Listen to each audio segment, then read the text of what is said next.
Nowhere is the willingness of bronies to lend a helping hand more apparent than in the vibrant charity community we foster. Bronies in dire need post their requests for help on Indiegogo, GoFundMe, or similar crowdfunding sites, and we often answer their pleas with generous donations. However, there are some fraudsters out there who attempt to abuse the system for their own gains. Meet Dr. Fallen Wish, a brony analyst who loves those ill-gotten sweet brony shekels, so much that she ran not one, but two charity schemes on unsuspecting bronies, netting more than 7,000 Canadian dollars to date. Who the fuck is Dr. Fallen Wish anyway? I'm glad you asked. She's a 19-year-old therapist enrolled in actual psychology classes with a focus on media psychology, who, as of June 16th, 2015, was enrolled in a course called Becoming a Better Therapist. Seems legit. The story of Fallen Wish is a harrowing one that begins with domestic abuse, purportedly suffered at the hands of her parents. The oldest child in the family, this abuse began just before she turned 2 years old and her brother was born. And since then, she has been ripped apart every single day of her life. There's not a day that's gone by where she hasn't been called a slut, a whore, a bitch, a cunt. On top of this terrible name-calling, her parents allegedly forced her to do chores around the house. She additionally alleged physical abuse, most notably an incident where her dad threw a can of Pepsi at her and it hit her in the spine. As a result, she could hardly move for days. When asked if she sought any help from the police for the alleged abuse claims, she stated, "There's 3 cops in my town, and all of them know my parents." She proceeded to outline a conspiracy involving her parents, police dispatchers, the police, social services, and other government agencies to keep her trapped with her parents. So you told them that you were in a domestic situation where you were being beaten by your father and they said screw you? Basically. That's what I've been trying to tell you. This is why I don't really believe it, though. That means that the people who have to be in cahoots and in a conspiracy right now against you are not only your parents, the dispatchers and your local dispatchers and the police all have to be in some sort of strange conspiracy against you right at this point. And you're expecting, is that the story right now? Yeah. I don't know what the fuck's going on, but they won't help. Have you They're sought friends with my parents. help? Of course I have. And what happened? Like, what did you do? I've just been talking to a friend of mine who's just so happens to be a therapist.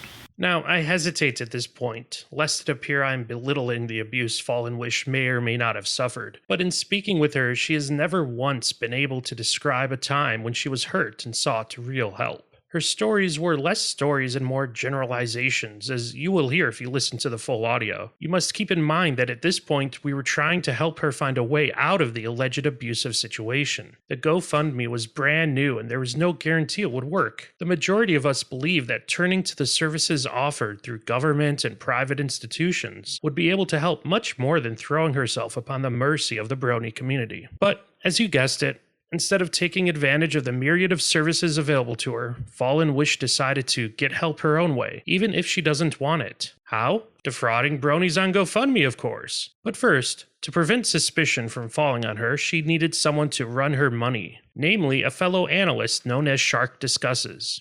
The GoFundMe was launched on June 29, 2015, with a goal of $5,000 US. Curiously enough, Fallen Wish admitted that even she feels like this is scammy. Though only $2,259 US, that's 2,995 Canadian dollars, was raised, the campaign was ended shortly before BronyCon. Someone bought her a plane ticket so she was able to get away from her parents and fly across the country to Montreal, where she roomed with an online friend for a week. And then it was off to BronyCon. Wait a second. BronyCon, isn't she in the midst of a life-changing move away from an abusive situation with a limited amount of money and no steady stream of income? Well, yeah, that's what she says. The rational and logical thing to do would be to stay put, to save money, continue to work on commissions, basically to survive. But bitches gotta bang, am I right? That's right. She admits to participating in a classic BronyCon orgy, though she mostly stayed sitting quietly on a fucking bed, watching everyone else do stuff. She was hardly involved at all. She spent at least 300 Canadian dollars of her GoFundMe money on this international booty call. I guess this invalidates her claim claim above of having spent no more than $200. What is her response? She spent money earned from extra editing and commissions online. Enter the concept of the fungibility of money, which is the ability to substitute money in one hand with money in another. Let me explain with an example. Let's say I have a limited income of $100 a week, of which I spend $20 on booze. I receive a $50 bonus one week, and that week I blow $70 on liquor. When I am blamed for wasting almost my entire bonus on alcohol, I quickly point out that I only bought booze with my original $100 paycheck. The $50 bonus was untouched. But we all know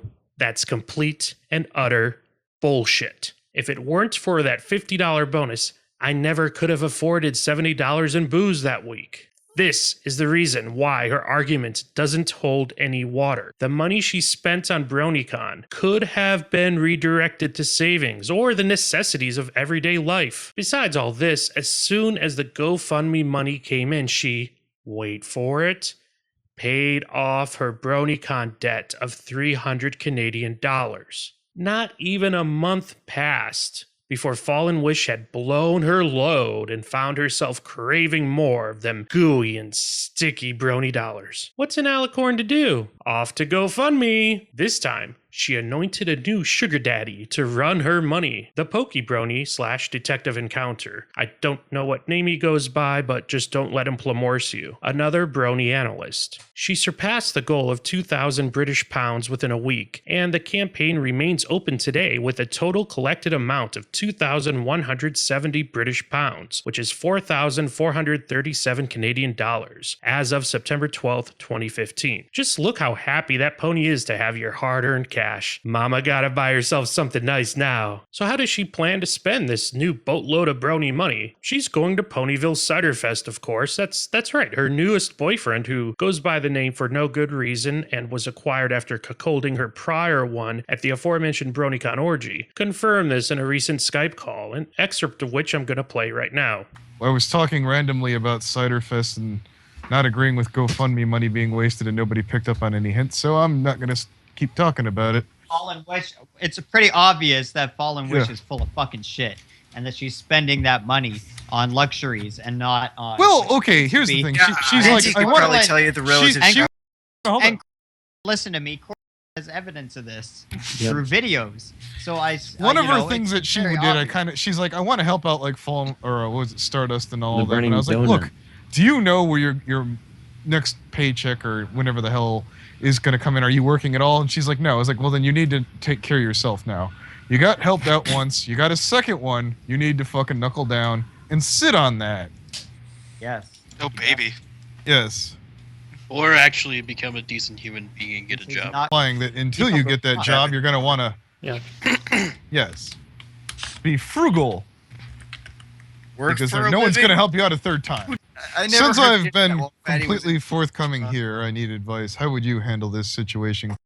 This shoe on your foot. I follow your moral compass.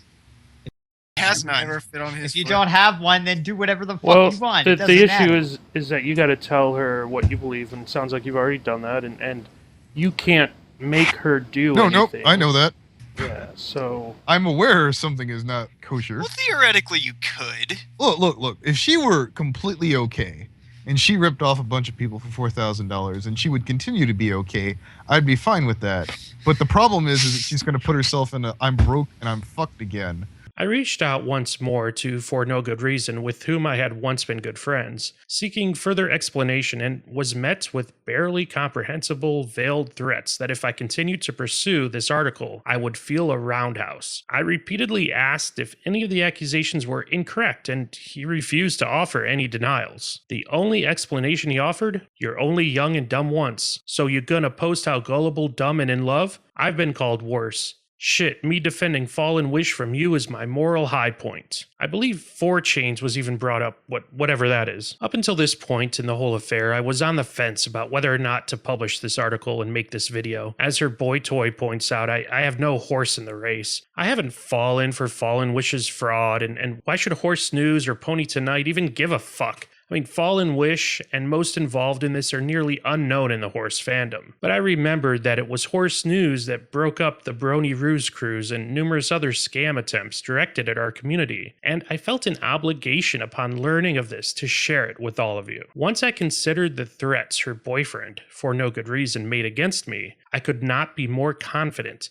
that this is the only correct course of action on this matter. Threatening a journalist to prevent them from publishing a story is anathema in the Western world where we value freedom of the press, even for lowly horse journalists such as myself. In the interests of full disclosure, I've created a document that will act as the complete record of everything I've found pertaining to this sordid affair. You'll find a link in the description of this video. I have neglected to cover some interesting stories you can find therein, such as her fierce dislike of pornography, but her extreme love of not only Klopp, but erotic role-playing. I mean, she even runs her own erotic roleplay group on Skype. Or how about the fact she claims to be starting a charity for other bronies? Should we really trust her to collect money that will supposedly go to others when she obviously is not able to manage her own? To prevent this from happening again, I'd like to see GoFundMe campaigns that more clearly spell out how the money will be spent. An entire budget should be supplied, accounting for each dollar asked. If you watch the videos linked in the documents in the description, you'll see I asked this of Fallen Wish. She avoided the question and refused to answer. This way, donors would know upfront how their money will be spent. Even better, people who receive money through charity drives such as this should freely post online each time they actually spend the money, so we can all know of any changes that had to be made to the budget. This is the only surefire way to provide transparency and give the people who love to support their fellow bronies, such as myself, more incentive to give in the future, knowing they are less likely to be swindled by the likes of Fallen Wish. Thank you for your time.